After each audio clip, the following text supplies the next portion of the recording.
এটি কিশোৰৰ কঠোৰ জীৱন সংগ্ৰাম। শিশুকালতে মাতৃহাৰা হোৱা কিশোৰটিৰ পিতৃ ৰোগাক্ৰান্ত। দায়িত্বশীল পুত্ৰ হিচাপে ঘৰৰ সমস্ত দায়িত্ব মূৰ পাতি লৈছে এই কিশোৰটিয়ে। নাম সুৰুজ মুৰা,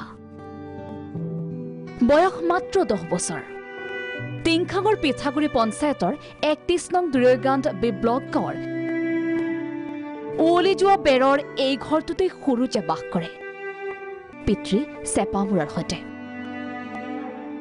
পিতৃ চেপা মুৰা দীৰ্ঘদিন ধৰি অসুস্থ, যাৰ ফলত জীৱন সংগ্ৰামখন আগুৱাই নিছে পুত্ৰ সুৰজে। মাত্ৰ 10 বছৰীয়া কণমানিটোৱে আনৰ বাগিচাত কেঁচা চাহপাত ছিঙি পোৱা টকা কেইটাৰে দিনটোৰ দুসাজৰ ব্যৱস্থা কৰে। দুপইচা সাঁচি পিতৃৰ চিকিৎসাৰ ব্যৱস্থাও কৰিছে।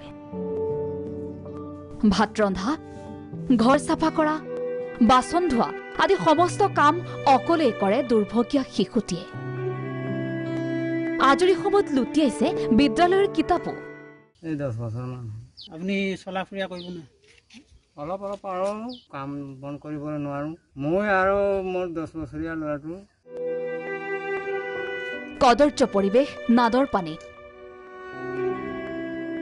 মুঠতে এক অস্বাস্থ্যকৰ পৰিৱেশত দুৰ্বিষহ জীৱন।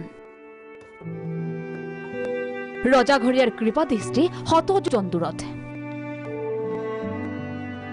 দুৰৈগাঁও বি ব্লক প্ৰাথমিক বিদ্যালয়ৰ 5ম শ্ৰেণীৰ ছাত্ৰ সুৰজৰ শৈক্ষিক জীৱনটো যেন অনিশ্চয়তাৰ গৰাহত। চৰকাৰী ঘৰ পোৱা নাই, খোৱা পানীৰ বাবে যথেষ্ট কষ্ট হয়। টিউবৱেল নাই, নাদৰ পানী খাই দিন হাজিৰা কৰি কোনোমতে ঘৰখন চলাই আছে।